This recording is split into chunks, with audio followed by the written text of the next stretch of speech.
جب آپ علیہ السلام کی عمر 12 سال ہوئی، آپ کے چچا ابو طالب ایک تجارتی قافلے میں آپ کو ساتھ لے کر چلے۔ جب وہ اس علاقے سے گزر ہوا، اس بحیرہ راہب نے آواز لگائی، اے قافلے والوں رکو، میری بات سنو۔ وہاں رکے، بات سنی، کہو کیا کہتے ہو؟ کہا آپ کی ضیافت کا اہتمام کیا ہے، آپ کی مہمان نوازی کا اہتمام کیا ہے۔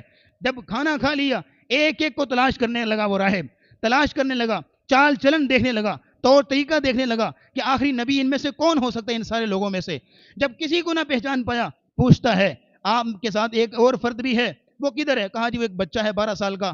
اس کے چچا نے اس کو اونٹوں کے پاس کھڑا کیا، کہا اس کو لے کے آؤ، اسی کو تو تلاش کر رہا ہوں۔ جب رسول اکرم صلی اللہ علیہ وسلم اس کے پاس آئے، 12 سال کا بچہ، آپ علیہ السلام کا ہاتھ پکڑ کے یوں بلند کرتا ہے اور کہتا ہے ھذا سید المرسلین، یہ رسولوں کے سردار ہیں، ھذا رسول رب العالمین، یہ رب العالمین کے رسول ہیں۔ انہوں نے پوچھا تم کیسے کہہ سکتے ہو؟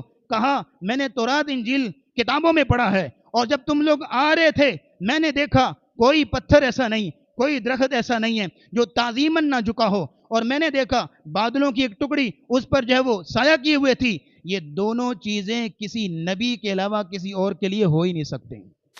کسی شخص کے دنیا میں آنے کے بعد اگر کسی کا چرچا شہرت ہو تو یہ تو عام سی بات ہے، لیکن رسول اکرم صلی اللہ علیہ وسلم دنیا کی واحد ہستی ہیں کہ دنیا میں آنے سے پہلے ہی آپ کے تذکرے ہو رہے تھے۔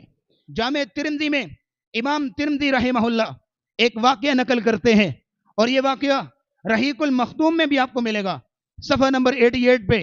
ایک بحیرہ راہب، عیسائیوں کا ایک بہت بڑا پادری اور بہت بڑا عالم تھا۔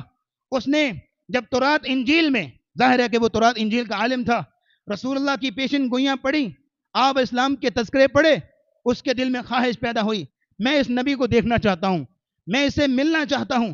اس نے ریسرچ کی، اس نے تلاش کیا کہ مجھے یہ رسول کہاں ملیں گے۔ اس کو معلوم پڑا کہ مکہ سے شام یہ جو رستہ ہے یہاں سے گزریں گے۔ وہ مکہ سے شام جانے والا رستہ، وہاں پہ پڑاؤ ڈالتا ہے، اپنا خیمہ لگاتا ہے، ایک جو ہے کٹیا بناتا ہے، وہاں پہ قیام کرتا ہے، اس نیت سے ساری عمر گزارنے کی نیت کرتا ہے کہ میں آخری نبی سے ملنا چاہتا ہوں، ان سے ملاقات کرنا چاہتا ہوں۔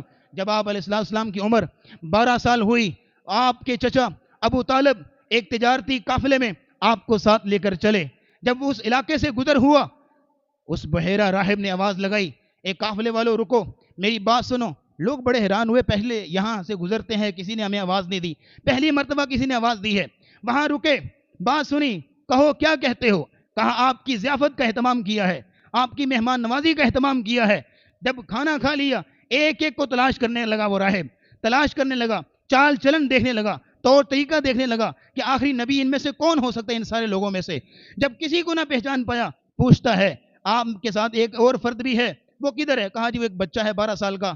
اس کے چچا نے اس کو اونٹوں کے پاس کھڑا کیا، کہا اس کو لے کے آؤ، اسی کو تو تلاش کر رہا ہوں، اس کے لیے تو یہ ساری دعوت رکھی ہے، ساری ضیافت رکھی ہے۔ جب رسول اکرم صلی اللہ علیہ وسلم اس کے پاس آئے، 12 سال کا بچہ، رحیق المختوم کے صفحہ نمبر 88 پہ، اور جامع ترمذی میں یہ روایت موجود ہے صحیح درجے کی، آپ علیہ السلام کا ہاتھ پکڑ کے یوں بلند کرتا ہے اور کہتا ہے ھذا سید المرسلین، یہ رسولوں کے سردار ہیں، ھذا رسول رب العالمین، یہ رب العالمین کے رسول ہیں۔ انہوں نے پوچھا تم کیسے کہہ سکتے ہو؟ کہا میں نے تورات انجیل کتابوں میں پڑھا ہے، اور جب تم لوگ آ رہے تھے میں نے دیکھا کوئی پتھر ایسا نہیں، کوئی درخت ایسا نہیں ہے جو تعظیماً نہ جھکا ہو، اور میں نے دیکھا بادلوں کی ایک ٹکڑی اس پر جو ہے وہ سایہ کیے ہوئے تھی۔ یہ دونوں چیزیں کسی نبی کے علاوہ کسی اور کے لیے ہو ہی نہیں سکتے۔ اور اس نے پھر منت سماجت کی ابو طالب سے، اس کو واپس لے جاؤ، اگر رومیوں نے دیکھ لیا، رومی پہچانتے ہیں، رومیوں نے دیکھ لیا تو اس کے خلاف سازش کریں گے، آخری نبی کو پہچان، اس کو واپس لے جاؤ۔ تو ابو طالب نے غلاموں کے جھنڈ میں رسول اللہ کو واپس بھیج دیا۔ وَرَفَعْنَا لَكَ ذِكْرَكَ، رسول اللہ کے دنیا میں آنے سے پہلے ہی تورات انجیل میں آپ کے چرچے ہو چکے تھے۔ اور پھر اگلی بات سنیے گا، جب نبی اسلام نے شاہ روم ہرقل کو خط لکھا، دعوت دی، اس کو اس تک پیغام پہنچایا، اس نے کہا، ظاہر ہے وہ تورات انجیل کا عالم تھا، اس نے کہا میں ایسے نبوت کو نہیں مانوں گا، میں تحقیق کروں گا۔ اور اتفاق سے ابو سفیان رضی اللہ تعالیٰ عنہ ابھی مسلمان نہیں ہوئے تھے، تجارت کے سلسلے میں جو ہے وہ روم گئے ہوئے تھے، ان علاقے میں پہنچے ہوئے تھے، اور ان لوگوں نے، شاہ روم نے ان کو بلایا، کہا ان کو بلا کے لاؤ۔ میں اس شخص کے بارے میں جاننا چاہتا ہوں جس نے مجھے خط لکھا ہے اور اس نے نبوت کا دعویٰ کیا ہے، میں اس کے بارے میں جاننا چاہتا ہوں۔ ابو سفیان رضی اللہ تعالیٰ عنہ کو سامنے کھڑا کیا، کہا تم جانتے ہو یہ جو شخص جو نبوت کا دعویٰ کیے مجھے خط بھیجا ہے، تم اس کو جانتے ہو؟ کہا جی ہمارے خاندان کا ہے، ہمارے نسب کا ہے، ہمارے قبیلے کا ہے، ہمارا قریبی ہے۔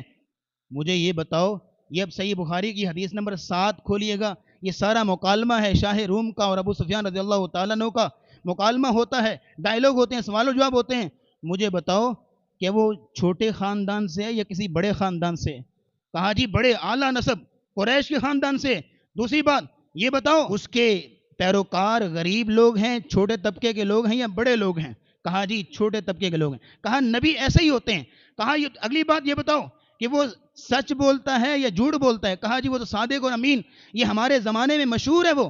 کہا نبی ایسے ہی ہوتے ہیں۔ اور بھی اس نے بہت سارے سوال کیے، جب سارے سوال کر لیے تو کہتا ہے یہ وہی نبی ہے جس کے بارے میں ہم نے تورات انجیل میں پڑھا، اور اپنے قدموں کی طرف اشارہ کر کے کہتا ہے، روم کے اندر بیٹھا ہوا تھا نا، اپنے قدموں کی طرف اشارہ کرتے ہوئے کہتا ہے وہ دن قریب آ چکا ہے کہ جب یہاں جہاں میں بیٹھا ہوا ہوں اس کی حکومت ہوگی اور اس کی سلطنت ہوگی۔